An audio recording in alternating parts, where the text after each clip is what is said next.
જામ ખંભાળિયાના રહીશો અને વેપારીઓમાં ભારે નારાજગી જોવા મળી છે. ખામનાથ પાસેનો કેનેડી પુલ છેલ્લા 1.5 વર્ષથી અવરજવર માટે બંધ હોવાથી લોકોને ભારે હાલાકીનો સામનો કરવો પડી રહ્યો છે. 100 જેટલા વેપારીઓ અને રહીશો જિલ્લા કલેક્ટર કચેરી ખાતે પહોંચીને જિલ્લા કલેક્ટરને આવેદનપત્ર પાઠવ્યું છે. જામ ખંભાળિયાના રહીશો અને વેપારીઓમાં ભારે નારાજગી જોવા મળી છે. ખામનાથ પાસેનો કેનેડી પુલ છેલ્લા 1.5 વર્ષથી અવરજવર માટે બંધ હોવાથી લોકોને ભારે હાલાકીનો સામનો કરવો પડી રહ્યો છે. 100 જેટલા વેપારીઓ અને રહીશો જિલ્લા કલેક્ટર કચેરી ખાતે પહોંચી જિલ્લા કલેક્ટરને આવેદનપત્ર પાઠવ્યું છે.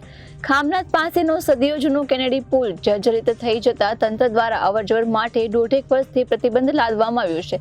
સ્થાનિક રહીશો અને વેપારીઓ 10 કિલોમીટર ફરીને જવા મજબૂર બન્યા છે. કેનેડી પુલ છેલ્લા 1.5 વર્ષથી બંધ હોવાના કારણે વેપારીઓને ધંધા રોજગાર પર માઠી અસર પડી છે. કેનેડી પુલને તાત્કાલિક રિપેર કરવામાં આવે અથવા તો નવો પુલ બનાવવામાં આવે તેવી માંગ કરાઈ રહી છે.